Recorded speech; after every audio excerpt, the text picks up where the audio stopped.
Bienvenue sur Écho et Résonance. Aujourd'hui, nous allons lever les yeux vers le ciel nocturne, vers cette compagne éternelle de l'humanité, la Lune. Mais pas n'importe quelle lune. La pleine lune. Depuis des siècles, elle nourrit les mythes, alimente les légendes et fait naître des croyances parfois effrayantes. Mais que cache réellement ce disque lumineux? Influence-t-il notre esprit, nos comportements, nos rêves? Ou ne s'agit-il que d'un miroir sur lequel nous projetons nos peurs et nos désirs?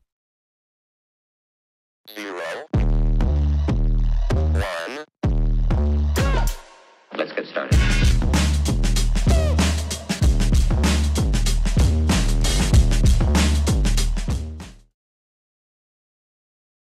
Depuis la nuit des temps, l'humanité lève les yeux vers le ciel.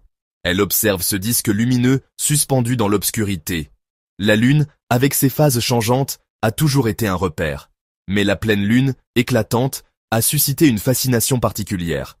On lui attribue des pouvoirs mystérieux. Inspirer l'amour, provoquer la folie, ou encore transformer les hommes en loups. Ce mélange de lumière et d'ombre a nourri mythes et superstitions. De culture en culture, la pleine Lune marque les récits humains. Elle reste un repère, à la fois poétique et inquiétant.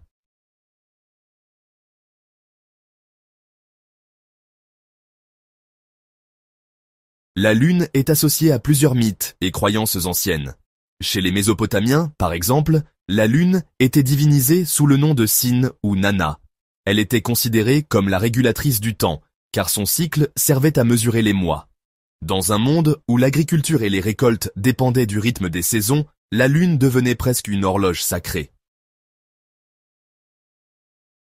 Dans la mythologie grecque, on retrouve plusieurs visages de la Lune. Sélénée, la déesse à la chevelure d'argent, conduisait son char lumineux à travers le ciel nocturne. Mais la Lune était aussi liée à Artémis, déesse de la chasse, protectrice des femmes et des naissances. Déjà, on percevait l'association profonde entre la Lune et la féminité, entre ses cycles et ceux du corps de la femme. Du côté des Romains, c'est Luna qui incarnait l'astre nocturne. On la priait pour guider les voyageurs de nuit ou pour protéger les enfants. Plus tard, elle fut souvent confondue avec Diane, l'équivalent romain d'Artémis, renforçant encore une fois ce lien entre lune, fertilité et protection. Dans la mythologie nordique, la lune était personnifiée par Mani, frère de Sol, la déesse du soleil.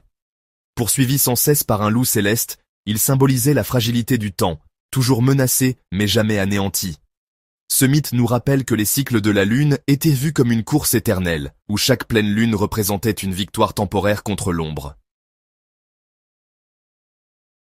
Dans les cultures amérindiennes, la Lune occupe aussi une place sacrée. Certains peuples l'associaient à la fertilité, d'autres à la régénération. Les phases lunaires guidaient les moments propices pour semer, récolter, chasser ou organiser des rituels. Chez les Inuits, la Lune était un esprit bienveillant, protecteur, qui veillait sur les hommes perdus dans l'immensité glacée. Et impossible de parler de pleine lune sans évoquer les loups-garous.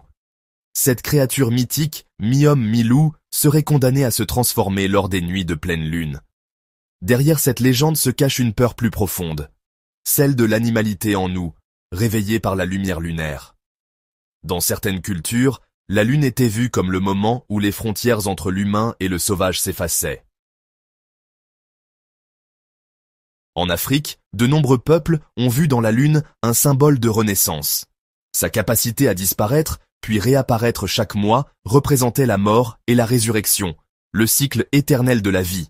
Certaines tribus croyaient même que les éclipses lunaires étaient le signe que des forces invisibles tentaient de dévorer l'astre, et elles organisaient alors des rituels pour la sauver.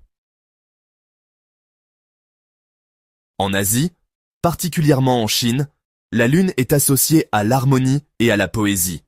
Le festival de la mi-automne, encore célébré aujourd'hui, honore la pleine Lune comme symbole de réunion familiale et de prospérité. On raconte l'histoire de Chang'e, la déesse de la Lune, qui y réside après avoir bu un élixir d'immortalité. La regarder, c'était presque communier avec les dieux. La pleine Lune devenait un moment où les forces surnaturelles semblaient se déchaîner. Les croyances se transmettent et se renforcent au fil des siècles, et l'astre continue d'inspirer récits et peurs.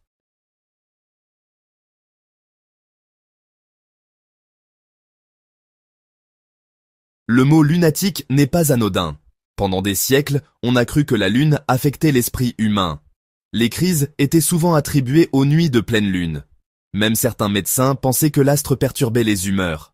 Les observations dans les asiles ont renforcé cette idée. Mais est-ce une coïncidence ou un effet réel? La réponse nécessite des études rigoureuses, pas seulement des anecdotes. Les preuves sont plus nuancées qu'on ne le croit. Le mythe perdure malgré la science. Les chercheurs se sont penchés sur cette croyance tenace. Certaines études ont tenté de démontrer un lien entre la pleine lune et une augmentation des crimes, des accidents ou des hospitalisations psychiatriques. Les résultats sont contradictoires. Certaines statistiques montrent de légères hausses, d'autres n'y trouvent aucune corrélation. En réalité, l'influence directe de la lune sur la santé mentale reste très mince, voire inexistante. Ce qui entretient le mythe, c'est surtout le biais de confirmation. Quand quelque chose d'étrange ou de violent se produit une nuit de pleine lune, on s'en souvient et on associe l'événement à l'astre. Mais si rien de particulier ne se passe, on l'oublie. Ainsi, la croyance se renforce toute seule au fil du temps. Cependant, il est intéressant de noter que la lune, par sa luminosité, peut réellement perturber le sommeil. Des chercheurs ont observé que durant les nuits de pleine lune, certaines personnes mettent plus de temps à s'endormir, dorment moins profondément et se réveillent de plus souvent. Or, un mauvais sommeil peut effectivement affecter l'humeur, la concentration et l'équilibre émotionnel. Ce n'est donc pas de la folie, mais une conséquence indirecte bien réelle. La pleine lune, en fin de compte, agit moins comme une cause de folie que comme un révélateur symbolique. Elle amplifie les craintes, les croyances et les imaginaires collectifs. Elle incarne cette fine frontière entre la raison et l'irrationnel, entre la lumière et l'ombre, qui fascine l'humanité depuis toujours.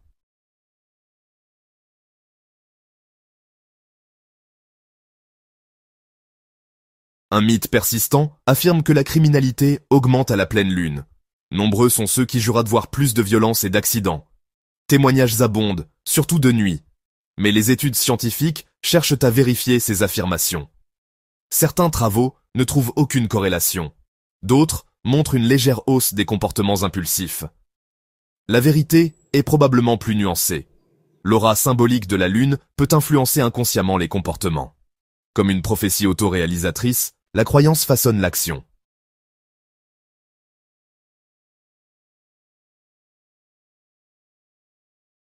Mais qu'en dit la science? De nombreuses études ont tenté de prouver un lien entre la pleine lune et des phénomènes comme l'augmentation des crimes, des naissances ou des troubles du sommeil. Peut-on vraiment dire que la lune agit sur nous? Elle influence les marées. Sa gravité attire l'eau des océans, créant les marées. Mais sur un verre d'eau, l'effet est négligeable. Notre corps est composé à 70% d'eau, dit-on. Pourtant, l'effet gravitationnel sur notre corps est minime. Moins puissant que l'effet de votre chaise sur vous. En revanche, la lumière de la pleine lune perturbe le sommeil. Elle réduit la durée de nos nuits et intensifie parfois les rêves. Moins de sommeil égale plus d'irritabilité. La fatigue peut entraîner impulsivité et comportements étranges. Ce sont des effets indirects, non une force magique. La science cherche des mécanismes, pas des légendes. Au final, pas de preuve que la lune fait changer le corps directement. Mais son impact lumineux et social existe bel et bien. Il faut distinguer physique, direct et effets indirects sur le comportement.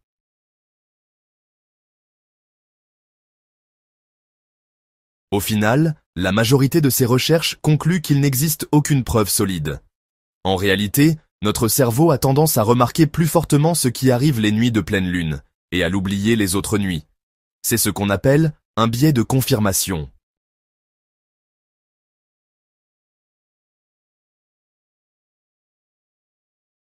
Pourquoi ces croyances persistent-elles?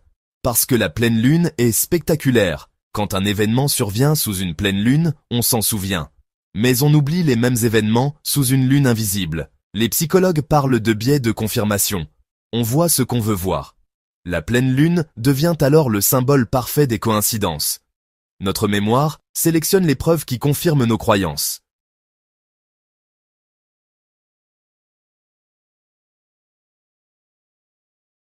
Aujourd'hui, la pleine lune garde son pouvoir symbolique. Elle inspire artistes, poètes et amoureux. Elle est célébrée dans des rituels spirituels. Dans la Wicca, chaque pleine lune est l'occasion de méditer et purifier. Même dans le monde moderne, la Lune conserve une aura mystique. Elle unit tradition, spiritualité et imaginaire collectif.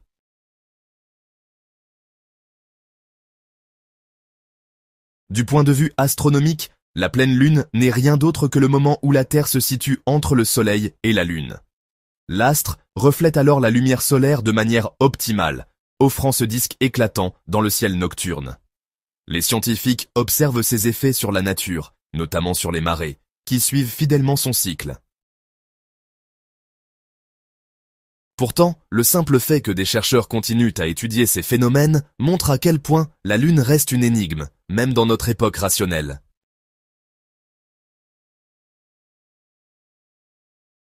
En parallèle, la pleine Lune occupe toujours une place centrale dans la spiritualité moderne. Wiccans, néo-païens, astrologues, médiums ou simples passionnés lui attribuent des vertus particulières.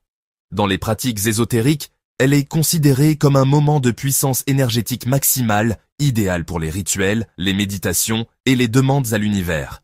Beaucoup l'associent à la féminité, au cycle menstruel et à l'intuition. Dans l'astrologie, chaque pleine lune est perçue comme un point d'apogée émotionnel, révélant des vérités, provoquant des prises de conscience ou des dénouements.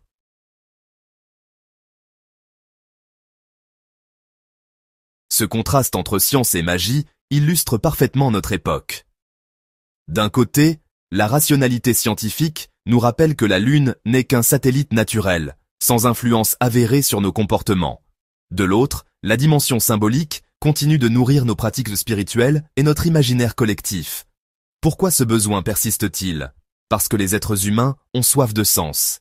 La pleine Lune offre un cadre, un moment pour marquer une pause, réfléchir, purifier ou célébrer. Même si la science n'y voit qu'un phénomène astronomique, notre esprit a besoin de ce langage symbolique.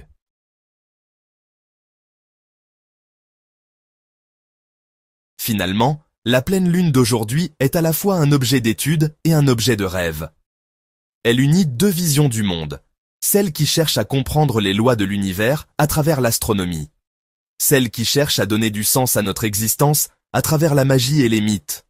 En levant les yeux vers elle, chacun peut y voir ce qu'il veut, un simple astre éclairé par le soleil, ou une porte ouverte sur l'invisible. La pleine Lune n'est peut-être pas responsable de la folie ou des crimes, mais elle agit par sa lumière, son image et le poids des mythes.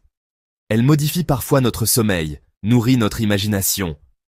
La pleine Lune est un miroir, elle reflète notre humanité. La pleine Lune est donc à la fois un miroir et une énigme. Scientifiquement, elle n'a sans doute pas l'influence que les mythes lui attribuent. Mais psychologiquement, culturellement et spirituellement, son impact est immense. Car en la regardant briller dans la nuit, nous ne voyons pas seulement un astre, mais une part de nous-mêmes. Mythe ou réalité, sans doute un peu des deux.